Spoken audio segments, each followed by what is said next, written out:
Welcome to a fireside reading of David Copperfield, Chapter 44, Our Housekeeping.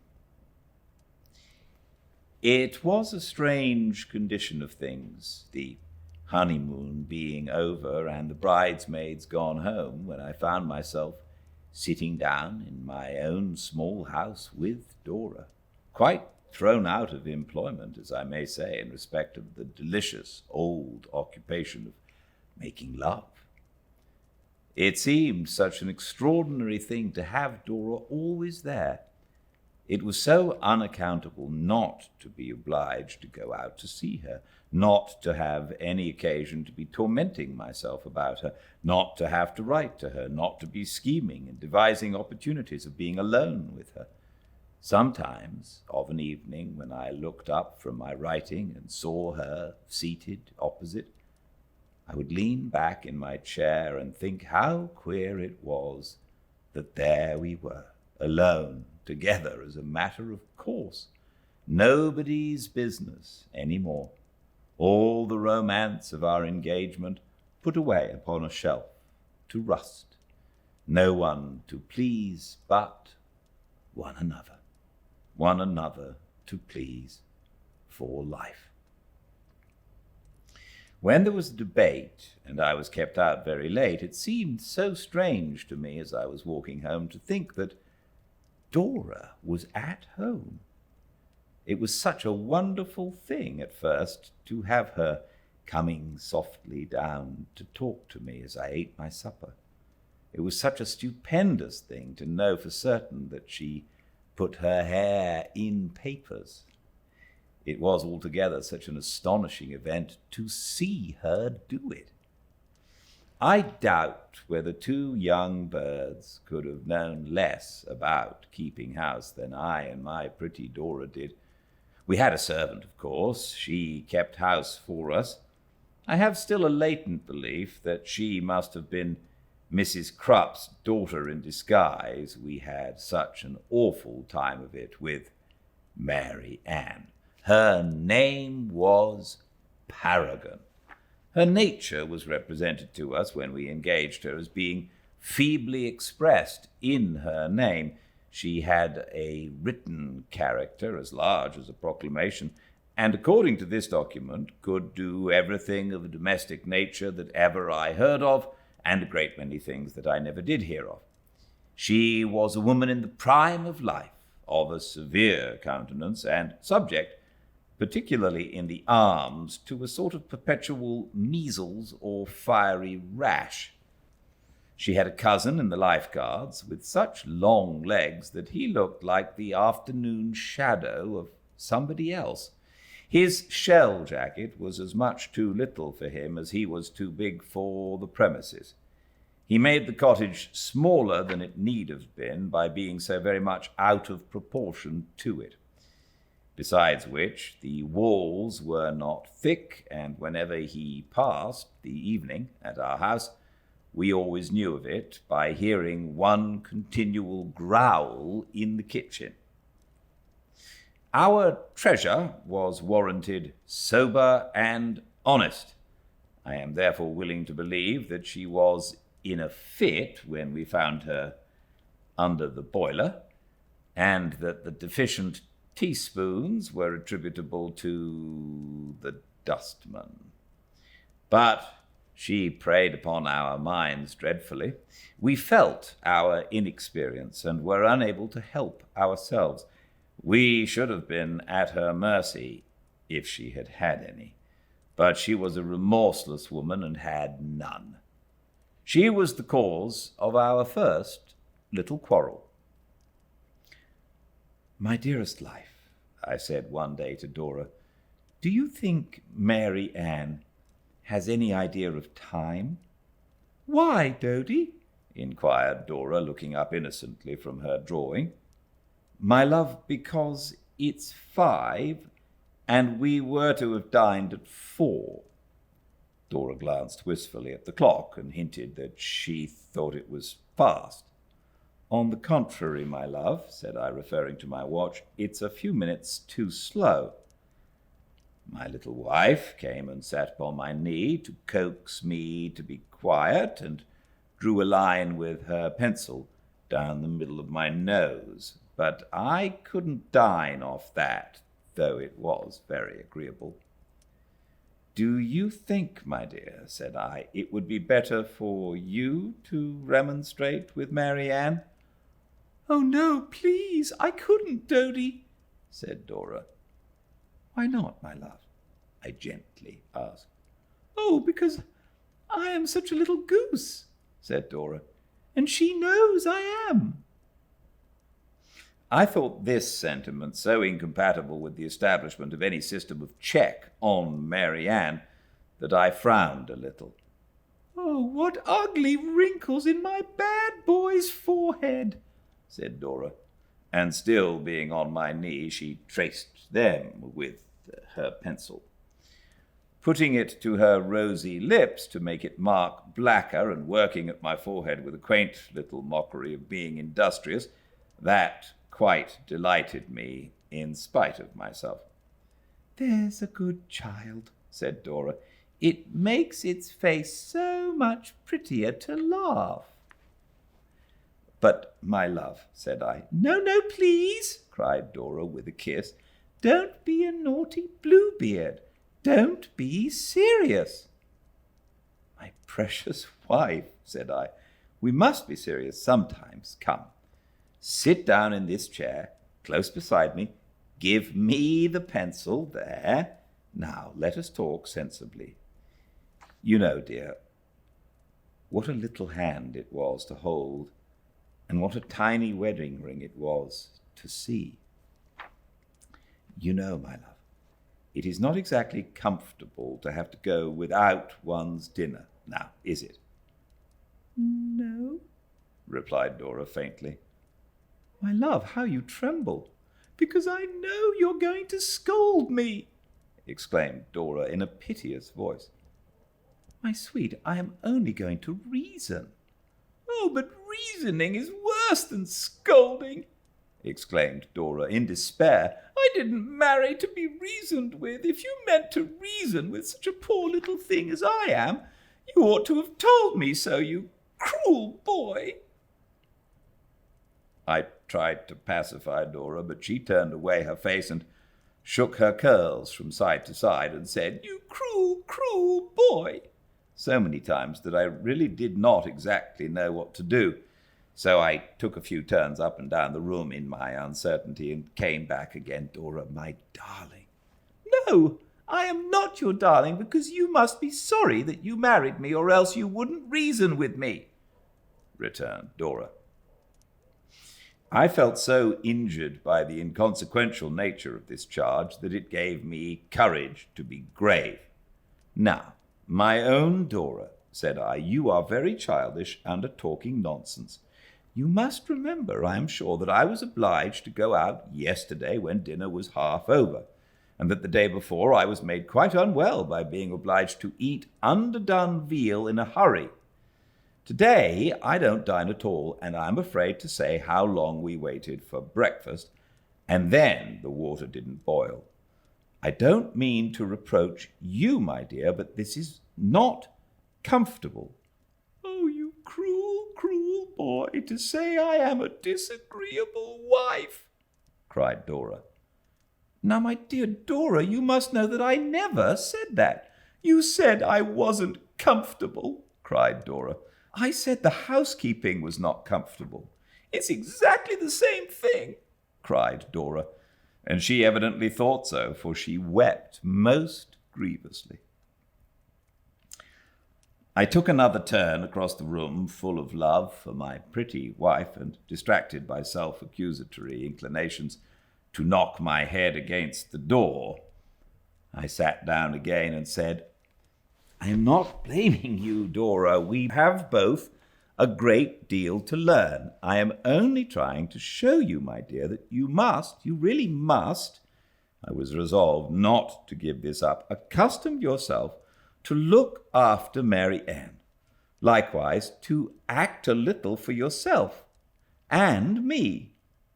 I wonder I do at your making such ungrateful speeches, sobbed Dora, when you know that the other day, when you said you would like a little bit of fish, I went out myself miles and miles and ordered it to surprise you.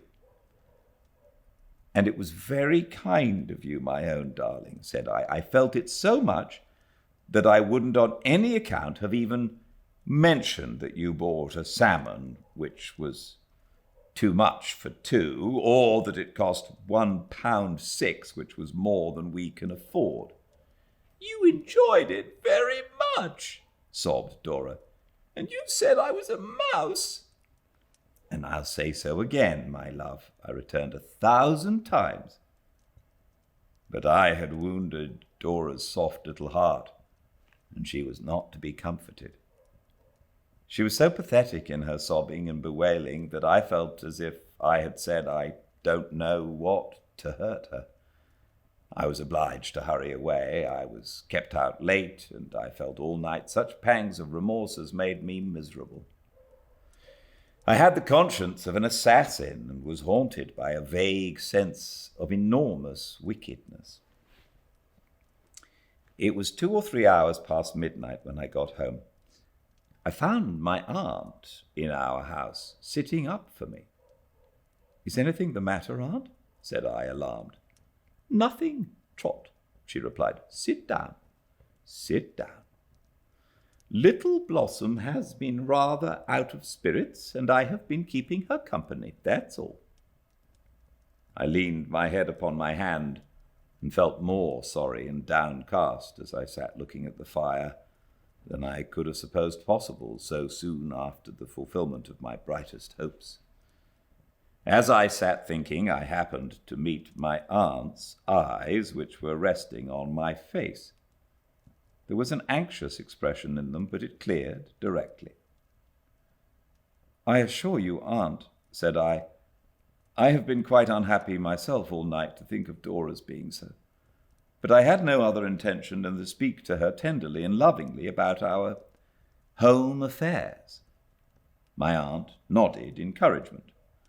You must have patience, Trot, said she. Of course. Heaven knows I don't mean to be unreasonable, Aunt.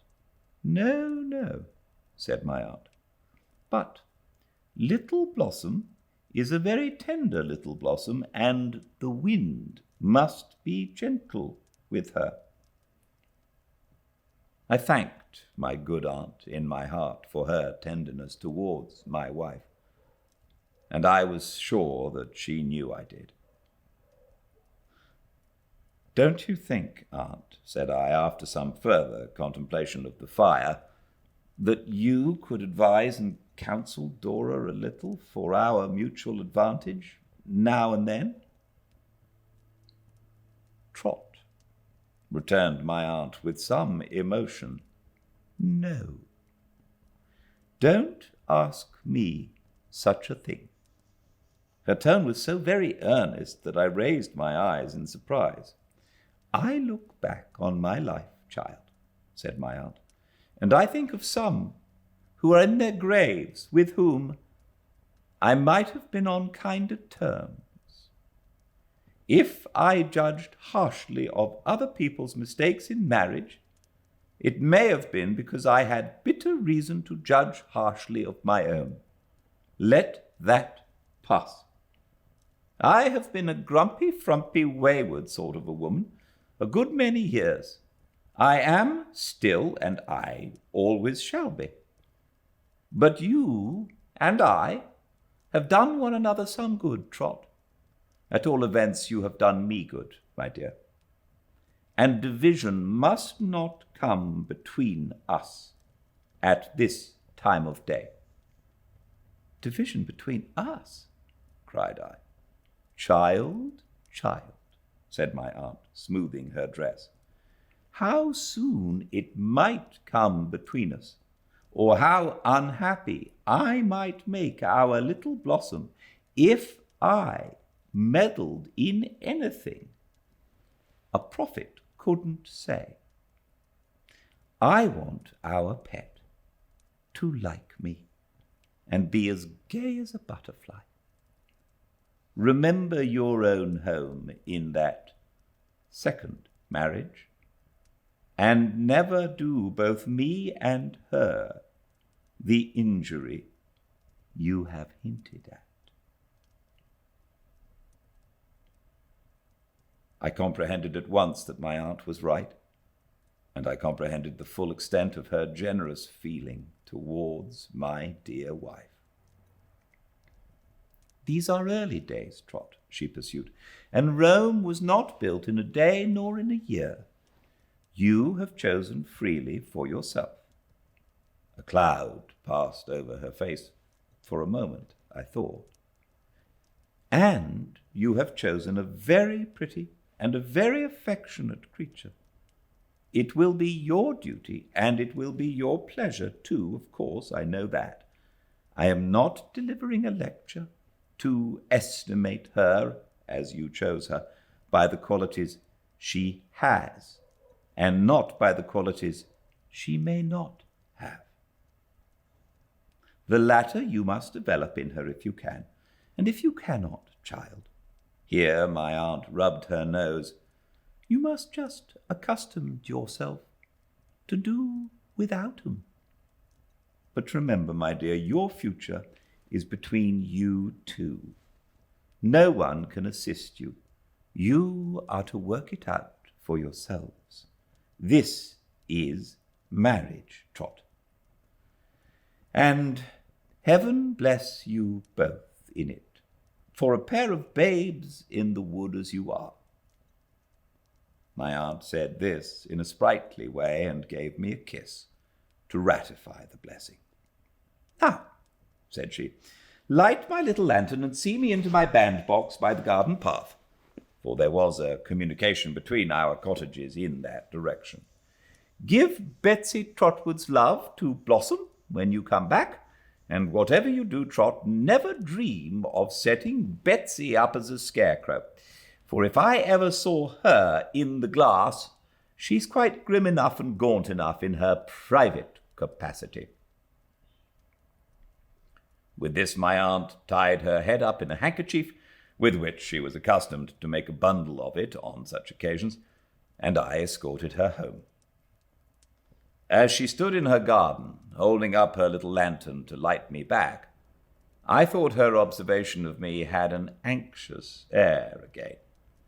But I was too much occupied in pondering on what she had said, and too much impressed, for the first time in reality, by the conviction that Dora and I had indeed to work out our future for ourselves, and that no one could assist us, to take much notice of it.